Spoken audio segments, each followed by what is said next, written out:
Hi, I'm Michele Celentano, and we are on location today with a family of 4. Actually, it's a generational portrait with a 2-year-old little girl, her mom, her grandmother, and her great-grandmother, which is absolutely one of my favorite things to do, and I think it's a small niche that might be really overlooked.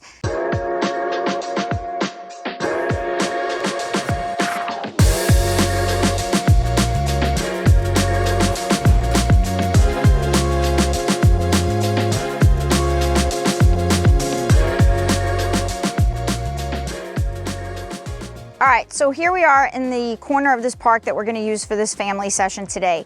We actually considered going further into the park, but it happens to be like 95 degrees with 70% humidity, which you'll start to see. It's going to be a hot, sweaty mess today.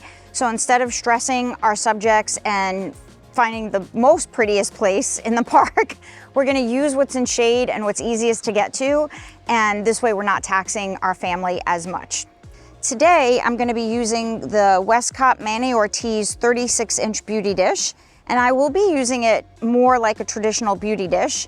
The difference between this and a traditional, say, 36-inch octabox is the deflector plate in here that takes the light that's coming through and spreads it really throughout this modifier, whereas the Octa does not have a deflector plate. You can always put one in to create a similar look, but it doesn't necessarily come with one. So the beauty dish is that little deflector plate in here. Now this is bigger than a normal beauty dish. Normal beauty dish is in that 20 to 24 inch range. But what I like about the 36 inch is that it actually does cover more area. So when I'm working with a group of 4, this will be perfect. And I will use it overhead just like I would a normal beauty dish. But it will give us a really beautiful spread. It's a silver. Westcott offers this in both silver and white. White's just gonna be a little bit softer light, whereas the silver gives us a little bit more specular highlights on our subjects, and then we will diffuse it with the diffuser panels. One of the reasons I really love the beauty dish switch is because whether you're in studio or on location, it's really easy to set up. It's really easy to open it, it's really easy to close it. There's not a lot to do, and you can just literally take it anywhere because it's collapsible. Okay, so we're using this overhead. It's not quite at a 45-degree angle, but we want just a little bit more spread because we're gonna be working with 3 adults and 1 child.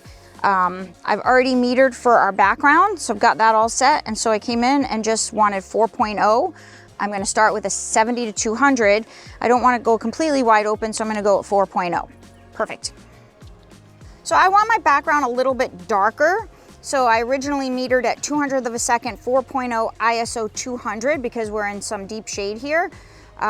So when I look at it, I think 200 looks good. If I come down to 1/25th, it gets a little bit too bright for me. So I'm gonna stick with that 200 of a second. That's really pretty.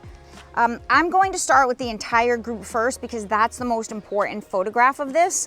The most important photograph of this particular session is the entire group together. So baby, mom, grandma, great-grandma.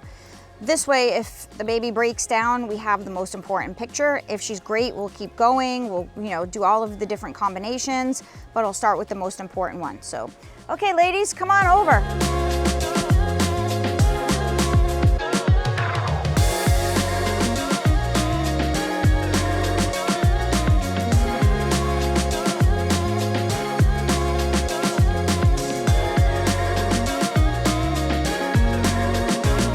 Okay, so move Lucy so she's in that middle spot. Yep. And then Gigi, you're leaning over her. You have the hard part. Towards you, Karen. Yeah. Okay, ready? Let me see your silly face. Oh, that's gorgeous.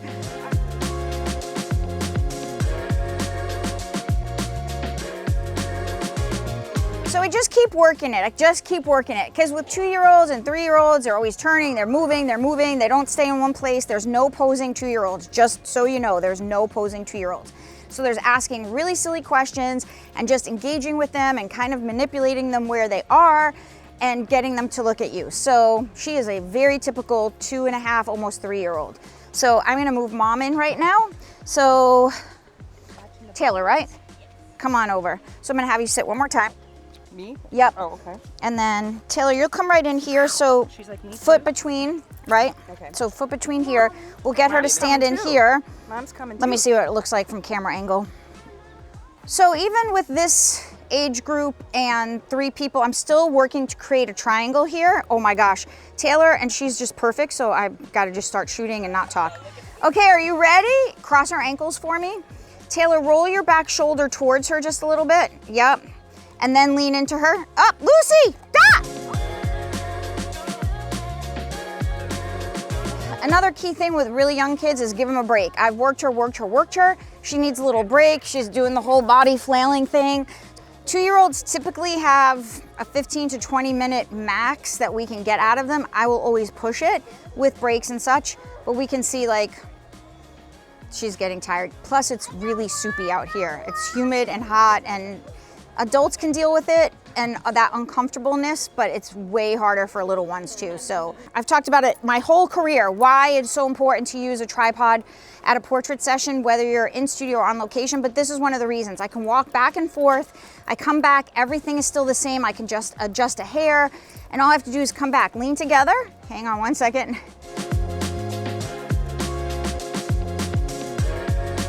Normally I will shoot, but I know I have it, so we're gonna move on, right? So let's do this. We've got 2 of you together. Taylor, let's try the 2 of you together. So we have all 4 of them together. I have Karen with her mom. I have Karen with her granddaughter. Now I'm gonna do mom with her daughter and see where that goes. Let's see. You got it, out a little further. So when we're posing like this over the shoulder, it's really important that we realize most people when we go behind want to go all the way behind the person, but what we really want to see is over this shoulder. So we actually wrap the body. So I'm going to have you step towards me just a drop more. You got it, and then bring that foot forward just a little bit more. So now we've wrapped the body around. You're going to twist your shoulder back to her. Beautiful. And now you're going to bring your faces together right here. Yes, but straight and then up. So now we can connect them a little bit better. Beautiful. Oh my gosh, you guys. And Gigi, chin up for me a little bit. You got it, and eyes on me. That is so beautiful. I'm in love with this spot. Oh, do you know how lucky you are to have a portrait with your grandmother? Yes, you are. Beautiful. Hold it right there.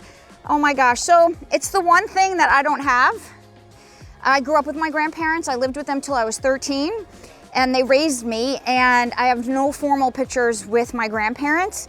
And so it's especially like important to me when I photograph something like this. I always get a little weepy because if I could go back in time and have one thing that I didn't get, it would be this moment. So yeah, okay.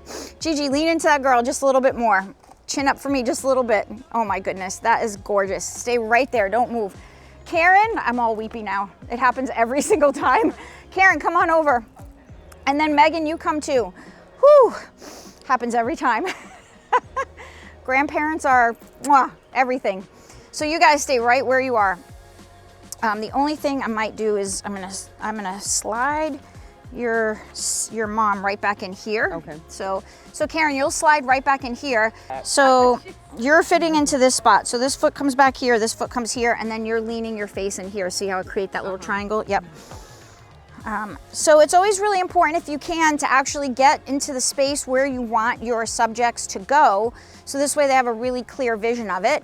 Then I step back to the camera. Another reason why it's on a tripod. I don't have to go up and down all day long. I can pose them in their macro pose, which is what we do right there. And then the micro posing happens right here. So yeah, you're good. But what I want you to do is shift your hips that way.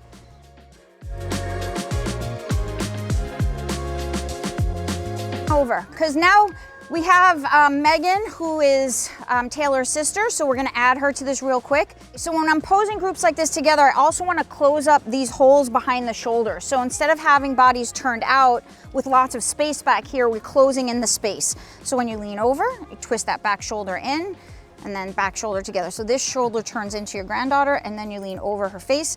And I'm still working to get all of those faces on the same focal plane. So this way we can shoot at 4.0, which isn't completely wide open, but it's pretty wide.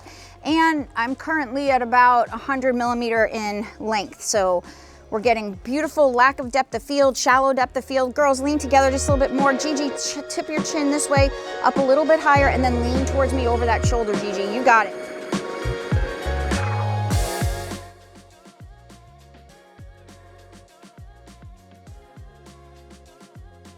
All right, that is a wrap. That was an amazing session. I'm so glad we had this opportunity to do this.